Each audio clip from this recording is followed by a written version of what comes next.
여러분 안녕하십니까? 여러분께 건강에 대한 유익한 정보를 전해드리는 프로그램, 저는 MC 홍민입니다.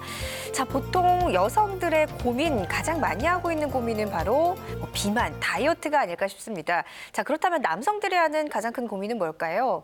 자, 바로 이 전립선 비대증이라고 합니다. 자, 이 전립선 비대증으로 진료를 받는 환자가 최근에 급속도로 증가하고 있다고 하는데요.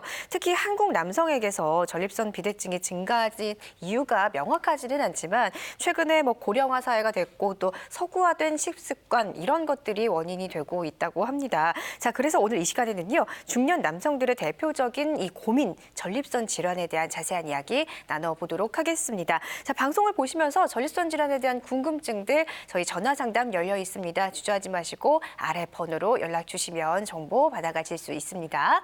자, 그러면 오늘 도움 말씀 주실 원장님 소개해 드릴게요. 남성 건강관리의 저자, 비뇨기과 전문의 김도리 원장님 나오셨습니다. 안녕하세요. 네, 안녕하세요.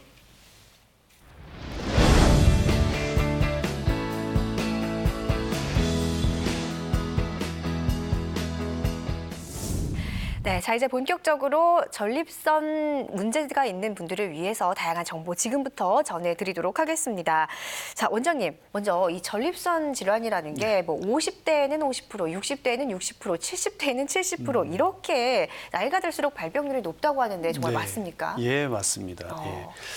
최근 들어서 진단 기술이 발달하는 것도 있고, 그 다음에 이제 말씀해주신 것과 같이 그 서구화된 식생활이나 이런 것들로 인해서 최근에 우리나라의 전립선 비대증의 발생률은 서구의 그것과 같이 상당히 증가하고 있습니다. 네, 정말로 빠르게 이렇게 증가하고 있는 전립선 질환자들 좀 문제가 아닐 수 없는데요. 자, 일단은 그 연령대도 이제 점차적으로 낮아지는 것 같습니다. 그렇다면 이 전립선 비대증 뭔지 정확히 알아야 또 우리가 치료할 수 있지 않겠습니까? 이건 어떤 질환입니까? 네, 전립선 비대증이라고 하는 것은 작은 모형을 통해서 설명을 드리면 좀 더 이해가 쉬울 것 같은데요. 전립선은 그 방광 아래에 요도를 둘러싸고 있는 평활 근육 조직인데 이 조직이 나이가 증가하면서 커지게 됩니다.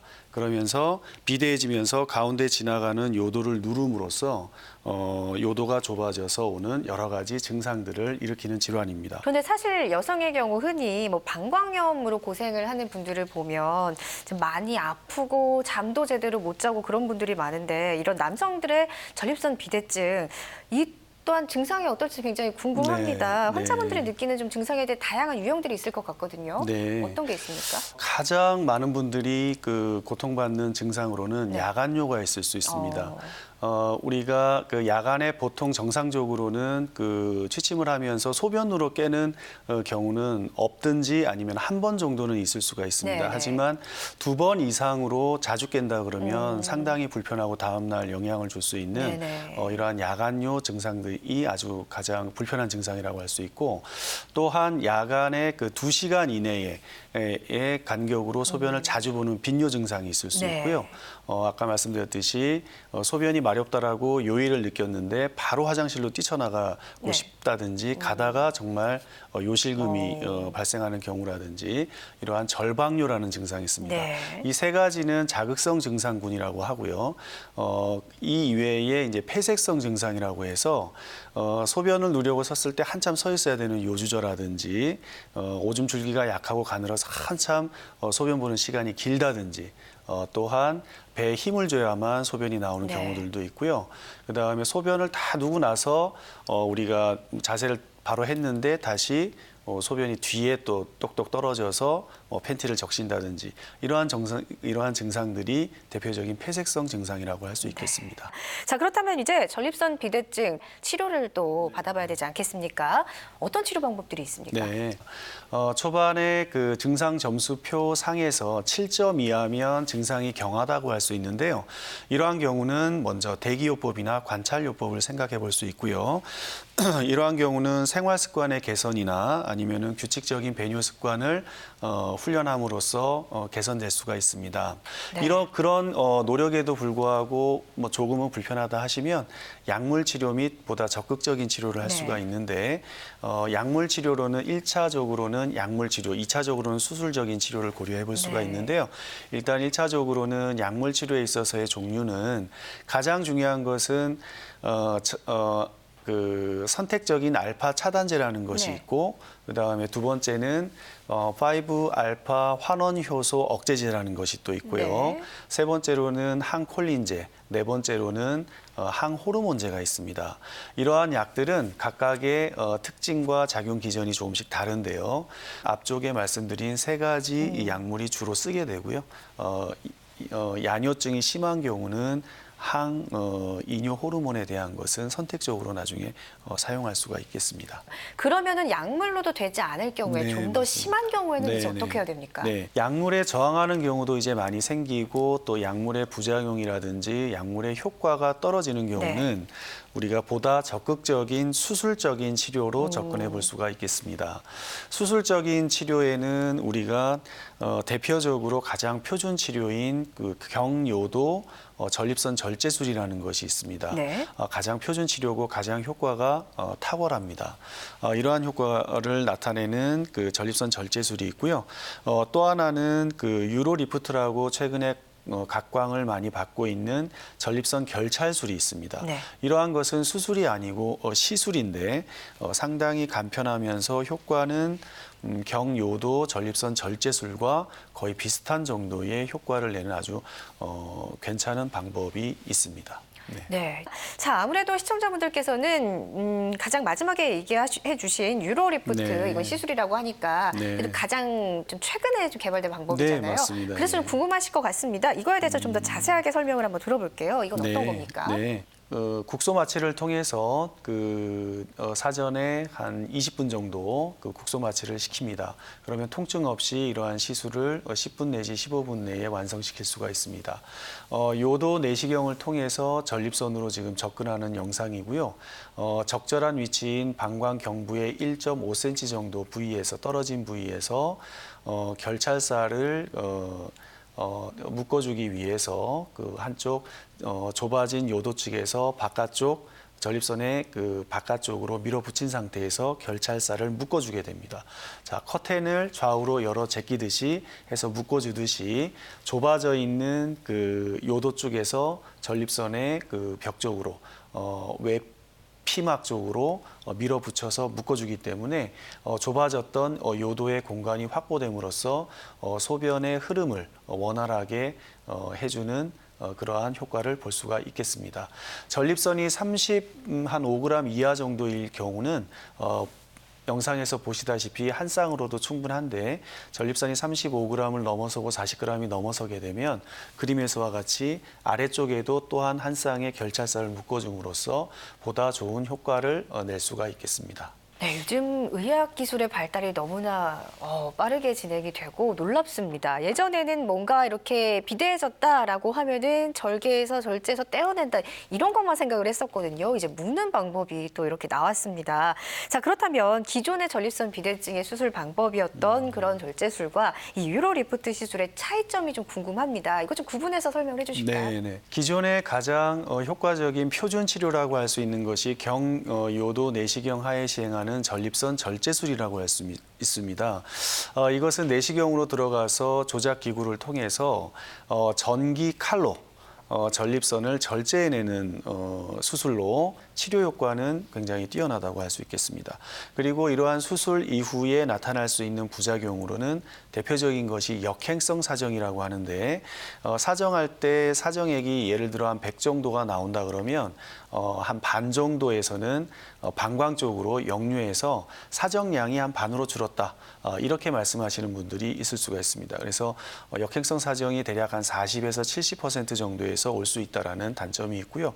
요실금이 발생 가능한데 이것은 수술자의 경험에 따라서 생기지 않거나 뭐 한 1% 정도에서 생길 수 있는 리스크가 있다고 보시면 되겠습니다. 대표적인 부작용은 그 두 가지를 말씀드릴 수가 있겠습니다.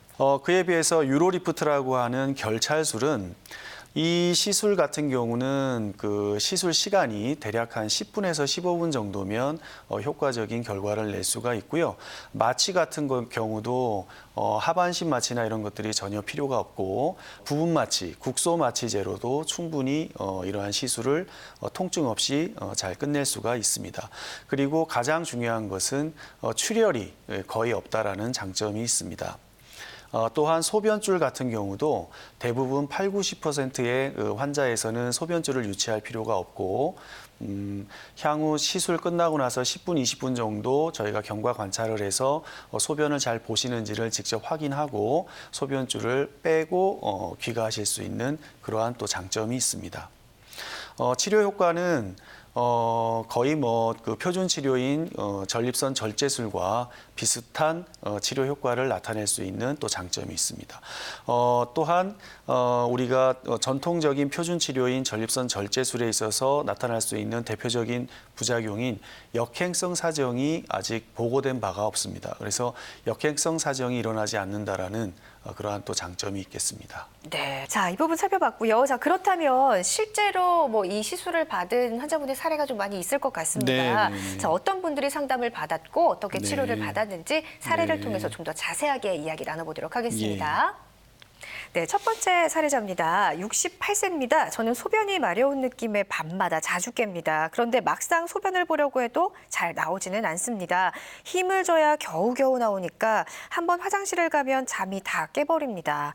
날이 가면 갈수록 증상이 더 심해지는 것 같이 느껴져 수술을 하고 싶은데 나이가 곧 있으면 70이 되어 걱정이 앞섭니다. 자, 아무래도 점차 고령이 돼 가시니까 수술에 대한 부담감도 있으신 것 같고 이분은 너무 밤에 자주 깨시니까 수면의 네, 질도 낮아지고 맞습니다. 굉장히 불편을 예. 겪으실 것 같아요. 네. 어떻게 치료 받으셨나요? 이런 경우는 아주 이제 흔한 경우 중에 하나입니다. 그래서 저희가 초음파를 해보고 잔류를 측정해 보니까 잔류가 한 350 이상 남았고 이러한 경우는 급성 요폐라고 우리가 표현을 합니다. 소변이 안 나오는 거죠. 이러한 경우는 일단 먼저 저희는 소변줄을 한 일주일 정도 유치를 하면서 전립선에 도움이 되는 약물 치료를 해서 네. 전립선과 방광의 상태가 조금 휴식을 취하게 해서 회복되도록 하는 시간을 좀 가졌었고요. 그 이후에 여러 가지 이제 종합적인 전립선 비대증에 대한 검사를 통해서 대략 한 35g 정도의 전립선을 가지고 계셨는데 이러한 분들은 저희가 유로 리프트를 한 일주일 정도 전립선과 방광을 휴식을 취한 이후에 시행을 해서 네. 많은 증상 개선을 보였던 분입니다. 네. 네. 그래서 이 분 같은 경우는 유로 리프트를 시행한 이후에 다행히 급성 요폐는 다시 재발되지 않았고 소변 보시는 그 정도도 네. 상당히 많이 좋아지신 그러한 케이스였습니다. 네. 또 다른 사례를 통해서 계속해서 이야기 나눠보도록 하겠습니다. 자, 이번에는 연령대가 더 내려갔습니다. 40대 남성분의 사례인데요. 자, 저는 48세 직장인입니다. 최근 들어 소변이 너무 자주 마렵고 예전처럼 참기도 어렵습니다. 식당을 가도 화장실을 가야 해서 바깥 자리만 앉게 되고 요즘은 출퇴근 지하철을 탈 때도 긴장이 되어 식은땀이 흐르고 곧 금세 다시 소변이 마려옵니다. 특별할 것 없는 일상이 긴장의 연속으로 이어지다 보니 스트레스가 이만저만이 아닙니다. 어떻게 치료해야 할까요? 라고 지금 사연을 보내주셨는데 일상생활에 이렇게 지장이 네. 크면은 불편할 것 같습니다. 네. 이분은 어떻게 됐나요? 네. 이분 같은 경우는 그 최근에 우리가 40대의 전립선 비대증 환자의 그 발생률이 많이 높아지고 있는데요. 최근에 한 2012년부터 16년까지 한 4년 정도 우리가 통계 자료를 보면은 40대 전립선 비대증 환자가 거의 한 4배 정도로 급속하게 증가되는 네. 현상을 보고 있습니다. 이러한 것들은 어떤 진단 기술의 발전도 있겠지만은 본인의 건강에 대해서 또 관심을 많이 갖고 있는 이유도 있겠다고 볼 수 있겠습니다. 이 환자와 같이 그 자주 마려운 빈뇨, 그다음에 참기 어려운 절방뇨, 대표적인 어떤 자극성 증상을 가지고 오신 분인데 이러한 환자 같은 경우는 화장실을 옆에 반드시 확인하고 항상 생활을 하듯이 정신적인 스트레스도 상당히 많은 분이었습니다. 이러한 분들은 우리가 그 약물 치료로 일단 한 1주에서 2주 정도 반응을 봅니다. 근데 이제 약물 치료에도 크게 반응하지 않는다고 할 때는 전립선 결찰소를 통해서 보다 적극적인 치료를 해주고요.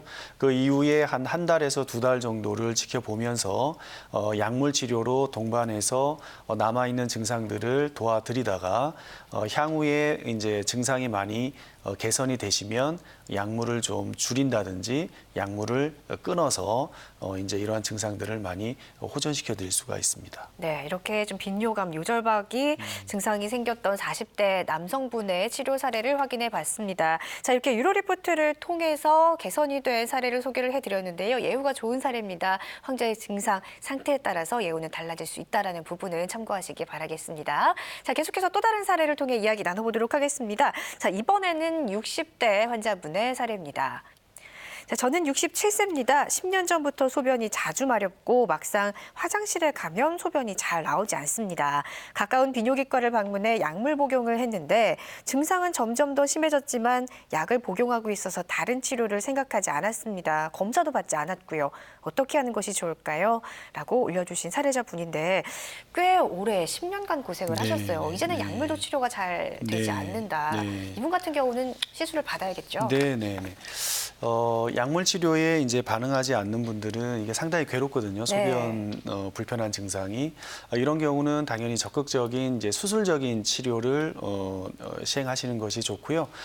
말씀드린 유로 리프트라고 하는 전립선 그 결찰술 같은 경우는 한 1시간 이내에 모든 그 검사와 그리고 시술까지가 다 완료될 수 있는 간단하면서도 효과적인 방법이라고 말씀드릴 수가 있겠습니다.